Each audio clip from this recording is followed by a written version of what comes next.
This episode of the Disruption Lab is taped in front of a live audience. Brian, you wrote in Communication Arts that your first year at Garmin, you realized the biggest advantage was alignment. And it was, I think the quote, "I'm the client and we're all on the same page." After running agencies where the entire business model depends on the separation between the agency and the client, what did it feel like to eliminate that gap? It felt good. I liked it. I think there's advantages to both working in an agency and working on the client side.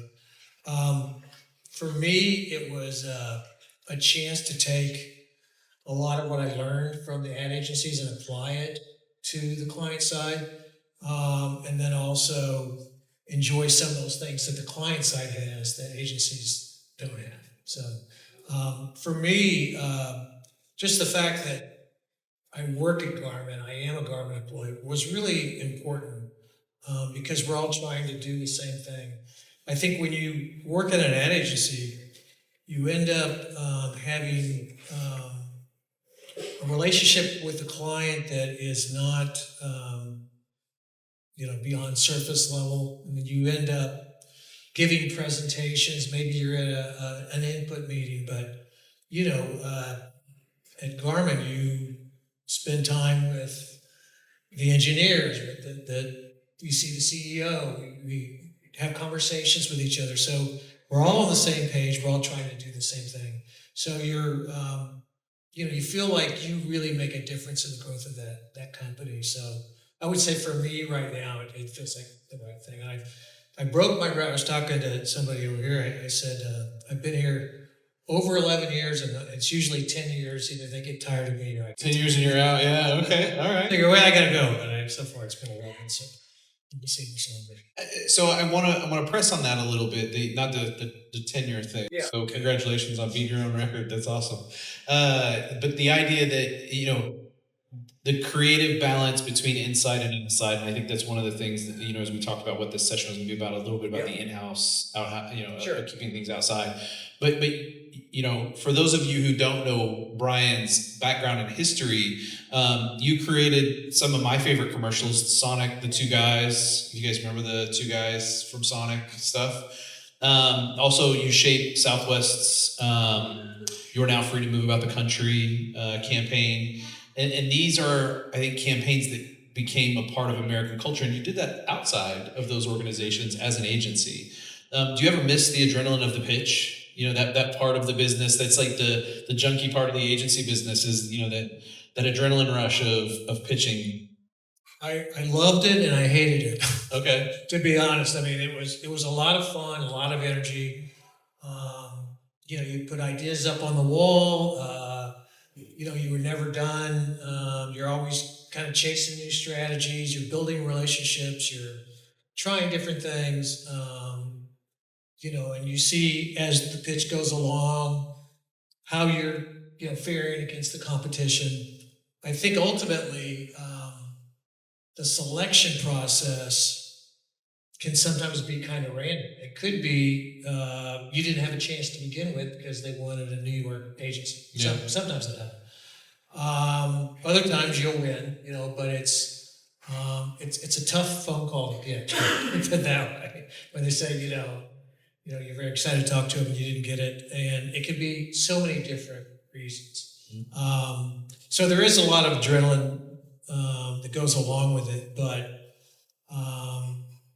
in the end, I think I just like going to work and focusing on what I work on. I prefer that, to be honest with you. So when we put out the marketing blurb for tonight, we talked about I think it was the quiet revolution reshaping advertising, but I kind of want to push on that notion a little bit and what we were talking about, which is this in-housing of agencies. So I was at Sprint when we went through multiple cycles of this, what can we bring in-house? How much do we bring in versus how much do we use, third-party agencies and so on. And so I think in-house agencies have now gone from about 10% of the market to about 80% of the market with major brands, I believe, the ones that can afford to bring some of these things in-house. Is this a revolution that has, is this a newer kind of trend? Is this something that has already happened? Where do you see this kind of cycle that we're in right Um, now? I mean, like I said, I've been with Garmin 11 years, and it was definitely happening then. Um, and it continues to happen, and big brands like Apple and Nike and brands like that have in-house agencies. I think, you know, to me, I see sometimes it works and sometimes it doesn't. My personal belief is that it's more likely to work if you go all in. Okay. If you are completely an in-house agency, maybe there's a piece here and there that you go outside for, but for the most part, you're all in. Because I think what happens otherwise is sometimes they build it a little bit, but what can happen is the in-house becomes kind of the B team, and the glory stuff goes out to the agency, and that just is not a recipe for a happy department. So what I wanted to do was build a great creative agency inside a company, and that is kind of rare, to be honest, because a lot of people go to these companies because they have so many benefits, health insurance and everything is so great. But when it comes to creative, let's say, it's like, well, it's okay. I'm making enough money. I don't have to worry about it. When I interview somebody, if they tell me the reason that they want to come here is because of the benefits, then there's a 99% chance they're not going to get the job. Quick tip for those of you applying in Brian's organization. Because I mean, they do have those things, but that's not why I want them there. I want somebody who really wants to do great work, who believes it's possible. And I was excited because they had great products. Right. And I thought, well, they have great products. They just have not done great advertising yet. So to me, that was different than how it had been for me in the past, where maybe the advertising was a lot better than the product that we were selling. So it actually, I think what first hit me was I love to run. I was looking through a Runner's World magazine, and I saw an ad Garmin had placed for a running product, and it was a terrible ad. And I thought, this is great because they're in Kansas City, and they're running an ad in Runner's World about running. I mean, that's a perfect job for me, and the ad's terrible, so I can do better than this. And the product is great. So I mean, everything about it was ideal. So I spent most of my time working on the running business, which has been kind of a dream scenario. So were you in Austin? It came Yes, back, yeah. and so what was you said it was great that they were in Kansas City. What was were you trying to get back to Kansas City? Was it just an opportunity? You're like, I'm familiar with Kansas City. I came back. Because you're a native in this area, right? Yeah, I'm from Kansas City. I went to Austin. Anybody been to Austin before? It's a great city, right? So that you can't sell just on the city alone. It's a great place. But I'd been there 10 years. My wife and I were going to have a kid. So I said, we need to be around family. And then she reminded me, it's your family. And anyway, no, not hers. But no, I moved here, and I had a chance to go from creative director of the Southwest group to creative director of the ad agency. So it was kind of a step up in that regard. Then I stuck around and ended up being the CEO of the company. And it wasn't something I sought out. It was just something that, you want to be the CEO? Sure, I'll try. Why not? I didn't last for 10 years in that job, but for 7, so that was good. But that's what brought me back. Had family here. And I love Kansas City, so I've been here ever since. You talked a minute ago about being all in. Like I was going to ask, the ones where it works, where it doesn't work. Can you point at the thing that separates it's going to work or it's not going to work? And your comment there was all in. So I mean, you've had the ability to build the complete kind of suite of infrastructure inside of Garmin. The video production, the edit suites, the music, the motion, graphics, social, digital, the whole kind of suite of things. What was the last thing that you brought in house and that surprised you?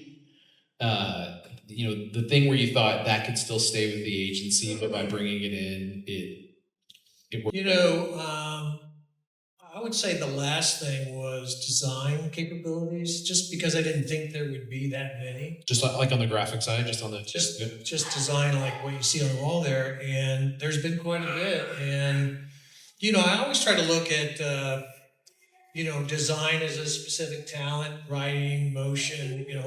I want to try to blur these as much as possible. So I might take a designer and a motion person. Let's see what they can do together. So I'm always trying to bring in a lot of different creative disciplines and have them kind of work together and see what we can do that sort of create the moment. You talk about it being a great, having a lot of great products. I think there's over 70 products, that Garmin puts out, products a year. A year, yeah. And so whether it's fitness, outdoor, marine, aviation, I mean, there's just this whole suite of things that they do. And I think that was one of the things I enjoyed about my time doing product at Sprint was it wasn't one business. It was, suite of businesses that were all under a larger umbrella. But you're talking about 5 different industries that you're facing instead of 5 product suites or 5 segments, business, 5 different segments. How does a 110 person organization, creative team serve that range without really just kind of becoming a production factory or it's the balance between how do you keep from just taking the direction from the product team versus actually serving the creative side? Well, that's a really good question. I would say,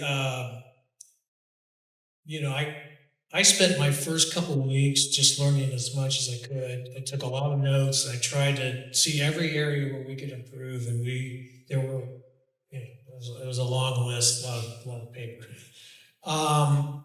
But I think in the end, we just have segments that,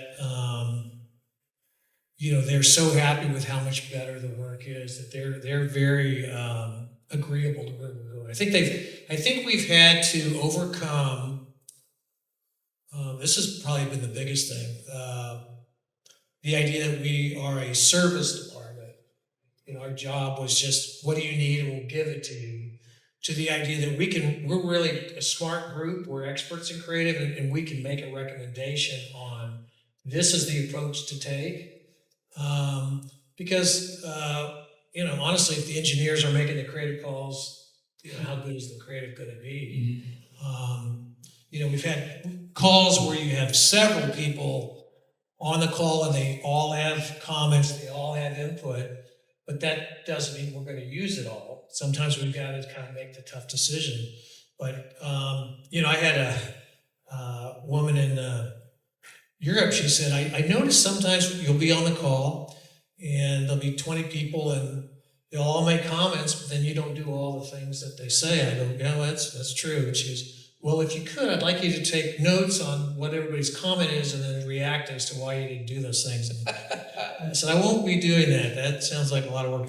If they see it in the work, then we used it. So I had this thing I called Thank You Ecuador, which was like, basically it's like, thank you for your suggestion, and just leave it at that, and they feel good about it, and then you sort of go. Right? Yeah, that would be difficult. I mean, it's especially. I mean, Garmin for such a long time has had a reputation as an engineering-led company, right? That was kind of the regional brand of the company. Right. It's just an engineering-led firm, CEO down historically, and taking that feedback. I've been in that situation as well. Everybody's got an opinion. Oh yeah, everybody's got feedback. Is that different when you're internal versus when you're external, having to? Because you get fired at any point as an agency, right? I would say it's a little more difficult. On the agency side, it might be a CMO, a CEO. The client. You might have maybe 2-3 groups, or 2 or 3 people really you've got to convince. Here it might be, you're working with the marketing, you're working with the segment, you're working with other marketing folks that want to say creative. So it can be dozens of people, and so you've got to be willing to kind of fight, but we've developed a good relationship over the years. I think the goal when I started was we wanted Olathe to truly be the headquarters. Mm-hmm. and be sort of the voice for creative for a lot of reasons. So we're all speaking from the standpoint of there's one Garmin. The cost of it would go way down if we're not having different countries do different one. But when I got there, so we're probably at 90% right now of what we use in headquarters is used all over the world. Okay. When I got there, it was probably 25%. Oh wow. Because they just didn't like it, they just did their own thing. So it has taken a while. Is that a trust thing? Trust is big. I think they have to like the work. They have to like you. They have to understand that they have to believe that you really understand their business. Sure. So again, that's something we do that I would say is a little bit unique. From an ad agency standpoint, you tend to hire somebody based solely on their portfolio, their creative. That's important, but we also look very closely at if you're going to work on running, tell me about your running. If you're going to work on cycling, how are your cyclists? How much do you cycle? So that lived experience. You have to have that kind of experience. Okay. And it makes sense because we really position ourselves as an authentic brand. So we don't want to put anything out there that doesn't ring true with the real customers. So, we had something the other day. It was a product that goes on weights as you're weightlifting, and it basically measures, the line of the lift, and will tell you how well you're using the weights, whatever. So we're working with somebody that lifts weights all the time. So it says, no, this person. So for casting was huge because it's like this person's form's not as good as this person, so we gotta cast them. So creative is important, but so is somebody who really can kind of walk the walk. It's real customers can see through that, right? They can see through. Our goal is like the Boston was that the most recent marathon? Yeah. So it was somebody from that was wearing a Garmin watch won. And so we really aspire to reach the best of the best. And the idea is if we can sell a Garmin running watch, for instance, to a Boston winning marathon runner, then we probably can reach the person who's looking for their first running watch. So, we have kind of a good, better, best sort of approach. But I think people really like the fact that, the best people use it, so why should? Yeah, why should not? Especially if it's attainable, it's an accessible product. I want to shift just a little bit because you said something that you guys listened to Gwen's presentation right before this. You said something that I found really interesting. I think the quote was, the best meetings are accidental ones. You walk the halls, see what someone's working on, and creative energy happens.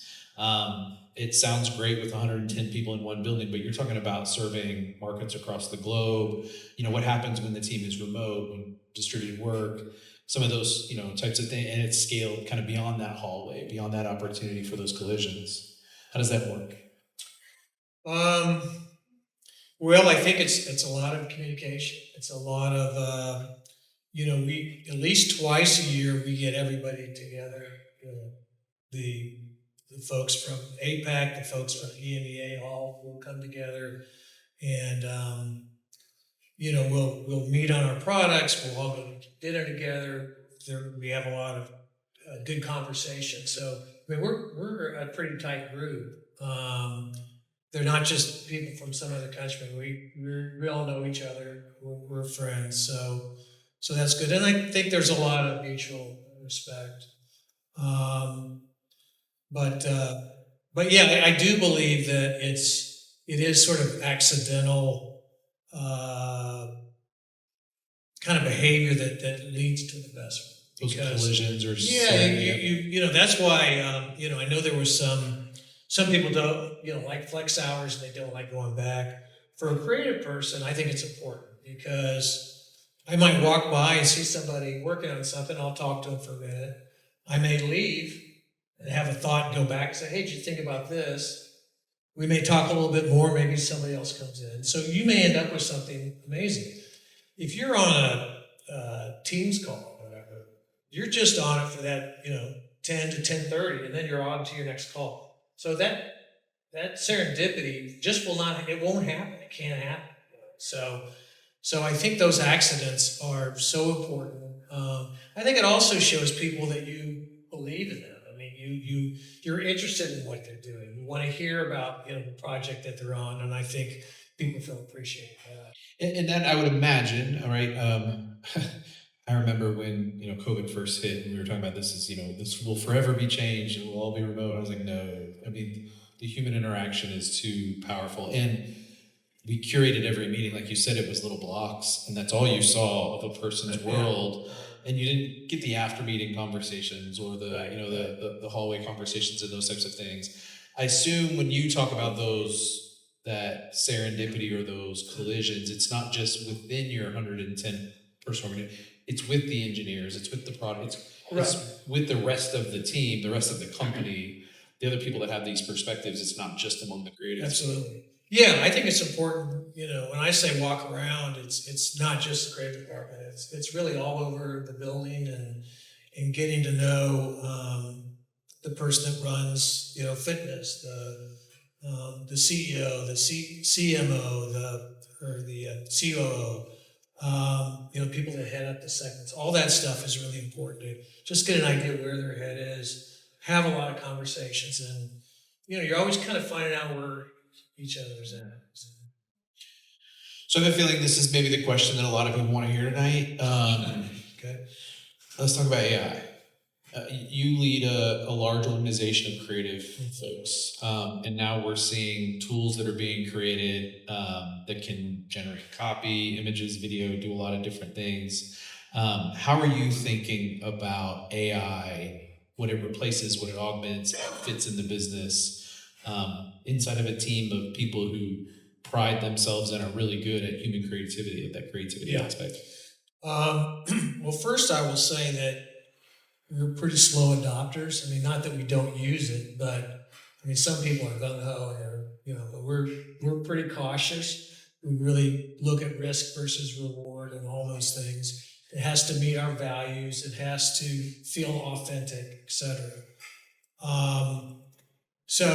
Is this at a company level, Brian, or is this in your organization? It's at a company level. Okay. Yeah. So there's an analogy somebody said once, which I kind of keep close when I get that kind of question, because I think it really accurately at least portrays my opinion, which is it's our job to design the clothes and AI folds the laundry.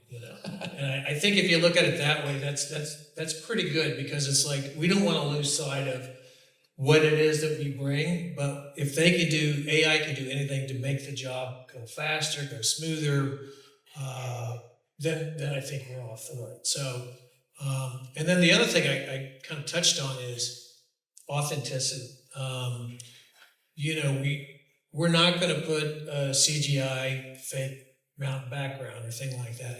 Again, we want our athletes to be authentic. We want our locations to be authentic. So we're not going to use AI in any of our advertising, at least as long as I'm there until otherwise, I suppose. But it might help us as we do storyboards or that sort of thing. But and for me, I guess just a personal thing. I know AI helps people, let's say, write. For me, I spent so long learning how to write a certain way that I like the puzzle of writing. Mm-hmm. I like figuring it out, and I like for me to push a button and have it written for me. It's sort of a slap in the face because I worked so hard to get to the point where I became an actually good writer. But so I think a lot of people feel that way, that they've got a skill. They want to make sure that they continue to do that as long as they can. So I hope it continues to be embraced. I've heard some people say, well, AI will never replace this or that. I don't think you can say that yet, because it doesn't matter. Like they'll say, well, you write a certain way and AI can't do that. I don't think that matters, because if your boss can't tell the difference and your boss doesn't care, then you can be out of a job. Yeah. So it's bigger than that, but I want to continue to work in places where a creative mind is valued. But there are a lot of places that, I mean, you see it on TV, there is a lot of AI already out there. Yeah, I feel like you can still tell though. You Like, can, that you authenticity. can, but it's getting tougher and tougher to tell. I was reading about there was a guy whose job was to tell if something is AI or not, and he said it got to the point where he could no longer tell, and he had all these ways that he could do it. He could look, and he got very depressed because it was like sort of like, well, what does this mean? And he moved out to the country somewhere. Wrote a manifesto. Yeah, it's like I don't want a civilization anymore. I just want to be out in the woods. Yeah, it sounds very interesting. I see, people who are building tools now, AI tools to detect AI. Oh yeah. There will be AI resume to go to somebody, and then on the resume it will block the AI that's going to see that it was done with AI. I mean, it's crazy. I just can't.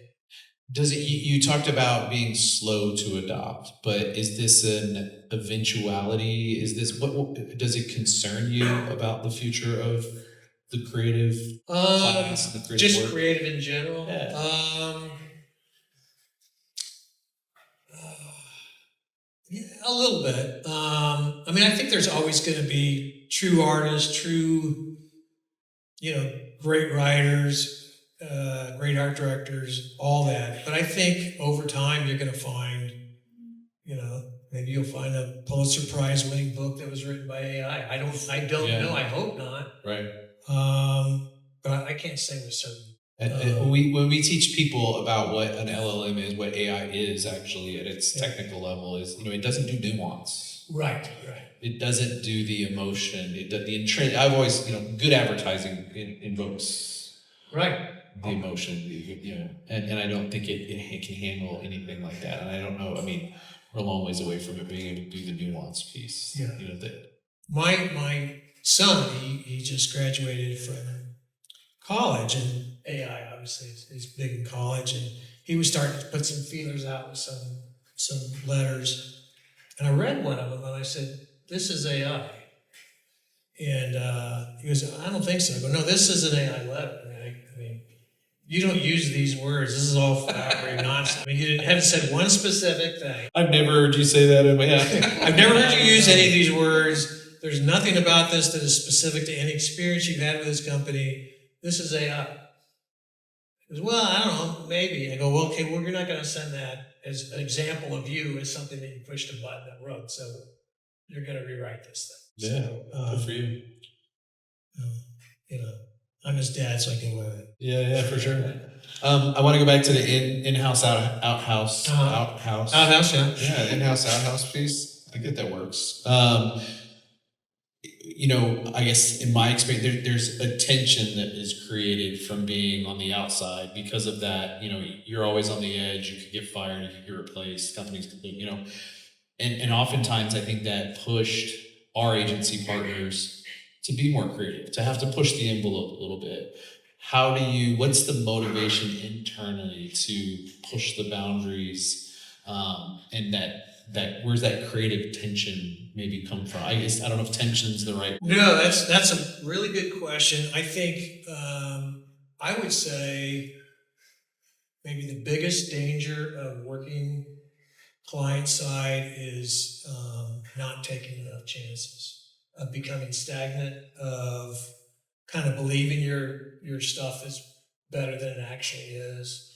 I've seen it happen where everybody feels good about it, but it's not good. So, I try to be perpetually dissatisfied. I was going to say, as a leader, how do you, other than just criticizing everybody's work? How do you do? Yeah, I mean, I really, it's like, I always believe it can be better.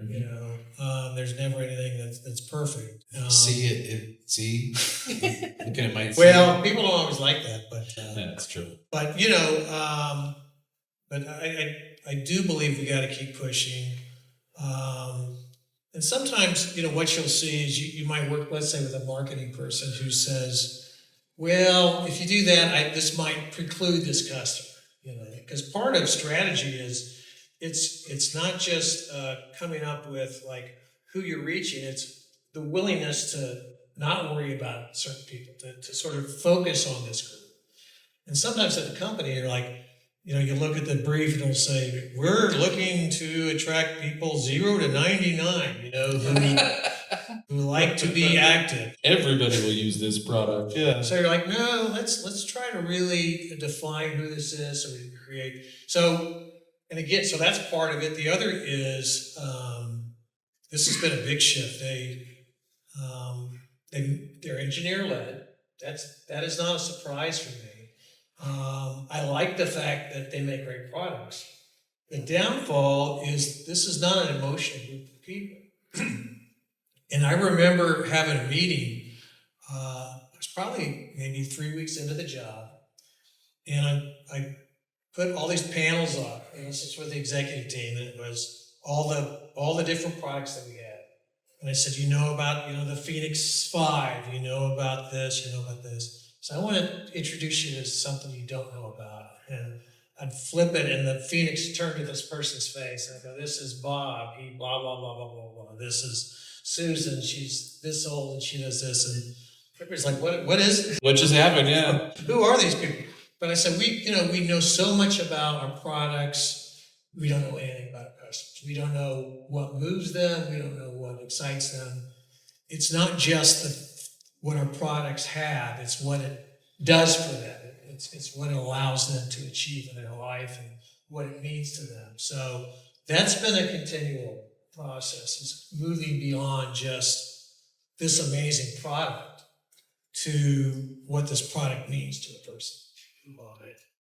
That's been a shift. We, Brian, that's validating in a way.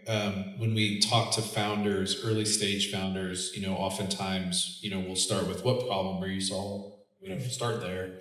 And then, how do you solve that problem? But you have to go one step further, and what value have you created to the individual you're solving the problem for? Because they're not going to think of it in terms of a set of features or even the benefits. They're going to want to know what's the time saving, what's the value, and you can't understand the value to a person unless you understand the person, right? And so that you got to start with a persona and get your segment. You can't be 18 to 24. And you got to identify what are their interests, what do they care about. Yeah. You got to do that through understanding the human side of that. Is that the way you look at it? Yeah, absolutely. So we did, for instance, commercial recently on trying to introduce Garmin running watches to new runners, people who have not run before.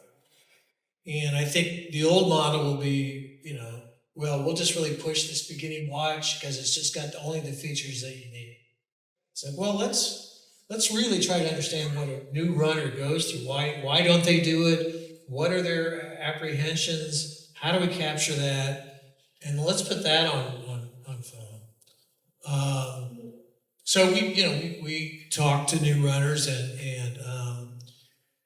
and what we ended up doing is we had a commercial where it was a woman and she's on her front porch and she's getting ready to go and she's very anxious about the run. And you see her take a step, and then you see into the future. She doesn't know this, but it's like day 3, day 7, day 11, day 14. So she begins to meet friends. She joins a friend group. It gets easier. She goes up, et cetera, et cetera. She comes back to the porch and it says day 1 again, and she starts. So it's very much an emotional commercial about this is going to change your life, but it was not. The watch was just shown at the end, and it was like the miles that made you start before. That was it. So it's a big shift from where we were, but it works. It does. Yeah, that's answering the presentation we just saw. But you got to take the action to create the emotion, absolutely, the belief and the behavior. Yeah. I want to talk a little bit leadership and self-reflection, I guess, from your perspective. You started a creative symposium in Kansas City that brought, speakers in from outside the advertising industry. And these, author and artist, a movie editor, game inventor, musician. What is a creative leader at a GPS company? Why do you think the best ideas come from outside the company? And you're talking about for the people that I brought in. What's the value in bringing those perspectives? Yeah, I wanted to explore the idea of, we're creative from the standpoint of writing, art direction, design, etc. But there are creative people all over the world doing things. They might be a chef. They might have an event at a game. They might, create live artwork, etc. So you have all these different kinds of people come and talk and share their work. And so I looked at it to be more inspiration than anything else, and also just that so many people can be creative, and it's not just us. And I think I kind of believe in the sort of garbage in, garbage out, or the people, the conversations, what you read, what you surround yourself with can show up in the work. If you're not interested in the world or curious about the world, what do you have to offer? I mean, you've got to always kind of fill the well, and this is another way to do that. Have you been able to point at outcomes from that activity where maybe you talk about an inspiration or a new creative idea that maybe has percolated inside the organization from that activity? I mean, I asked for a very specific reason, but I'm curious. I don't know per se. Maybe a solid example, I would say, just ideas in general. I think are richer probably than what I might get, where it's more they're just more well-rounded angles I wouldn't have seen before. So maybe in some way that helped, but not necessarily. This person came and I saw that idea. We launched a program many years ago at Sprint called Hack Friday, where we brought the business. I just talked about this in my latest solo episode. Was we brought them together. We brought elements of the business together for all day on Friday, once a month. We basically did a hackathon and tried to solve a business problem. And it started with just a group, kind of from my group and some adjacent folks. And then the next month, there were more people that heard about it. Sure. Other organizations. Then by the third month, I mean, we had to find a new space because so many people in the company came and split up into teams. And by the end of the Friday, they would pitch to a group of executives. And after the third month, the corporate communications team came to us and said, we have to stop because you can't point to anything that's actually been done. And so you don't understand, we're changing the culture, like the connections between the team, the relationships, the way people think about the job is what we're trying to do here. It's not to find a solution to these. We're really not trying to find a solution to these problems. Right. You think that creative symposium is that kind of an effect that you? Yeah. When I started at Garmin, I wanted to instill confidence in people that they were all capable of creative if they didn't think they were. So I gave everybody an assignment to just take any product we have or anything about our company and bring me a creative idea. So you would have things like there might be a parking space 3/4 of a mile away from the shopping center. It's like certified Garmin parking, 6,000 steps to your destination. Cool. So things like that is like really pretty smart ideas. And I think it was like, it got people revved up, and it's like, okay, now bring that kind of thinking to your next marine assignment. Yeah. So. Oh, that's fascinating. Wildest thing, did you ever implement any of those? Yeah, some of them we did. And so, I never throw an idea away because you never know when it's going to find its place. That's right. So. That sounds like a system thing. When you say you never throw an idea away, how do you, I guess, store and recall and yeah, I just. I have notebooks full of ideas if I can make out what I wrote down. But no, I just think an idea that maybe made sense for something at the time and then it didn't happen. Maybe it sparks something else, and maybe it works on a different assignment. But I'm always looking at you never know where an idea is going to come from. I did this thing on. Phoenix, for instance, it's an outdoor. It's their very best outdoor watch. So it's for mapping and hiking and compass and everything you could possibly want. And I was thinking, I just want to do something that's not about the features, but about people. And I'm flipping through just an outdoor magazine, and um, it was something called so and so is the face of this sport. And I said, that's it, the face of adventure.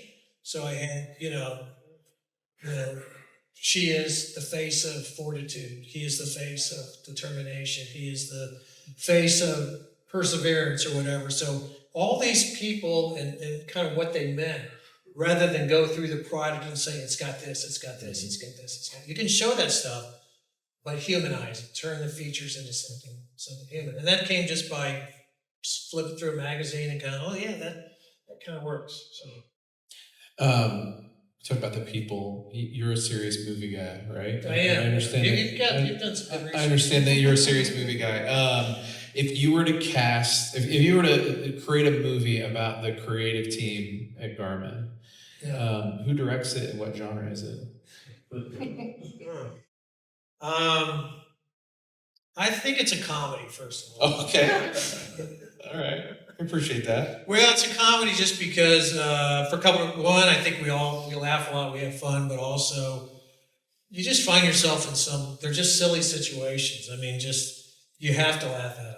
It's just, I mean, I won't lie, there's just crazy situations you find yourself in. So from that standpoint, I don't think you ever want to cast your organization as a drama, right? Or no. You want to have fun, and so I would say it's a comedy where you find yourself in a tough situation, but you find your way out at the end. I think that kind of captures what it's like. All right, so if it's a comedy, the way we tell what kind of comedy, like who directs it? Well, of course, I'm the director. Okay. Is it the next foray in your career is to go direct some movies now? Well, you know what? I did a documentary for Garmin. We had a Phoenix watch that had like an 18-day battery life. So had this idea: what if we did a documentary? We bring in two people who don't know each other. They go on a hike in Nepal where there's no place to charge the watch. So it's got to work the entire span of the trip. And so they bought it. You guys did it. We did it, and I went with them on the hike and interviewed them at every stop about how they felt and how this is helping direct them on the trip, etc. So it was one of the greatest experiences of my life until I got home and got C. diff and was sick and almost died. But other than that, until the bad things happen. Until the bad things happen. But it was great because they took a real chance on that because it was one little point of difference, but a huge one for the company. But we brought it to life in a way that was really pretty unique. What do you think people misunderstand, or what perception would you want to change about how creative works inside of a company?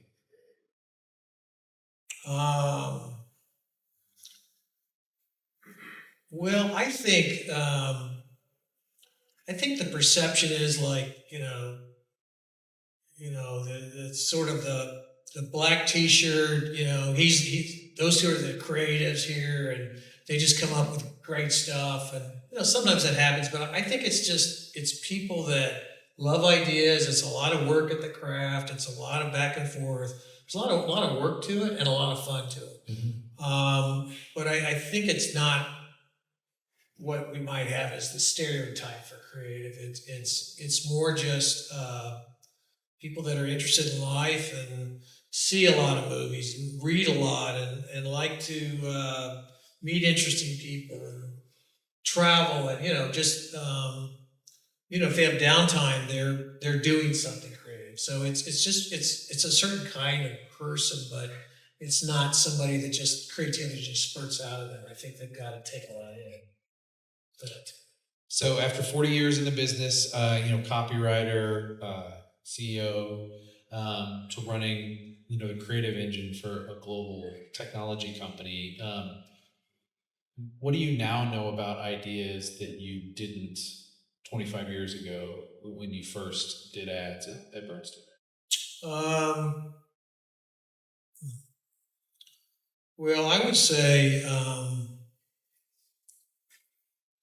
I think I put, you look at different things when it comes to ideas of things that you think are important.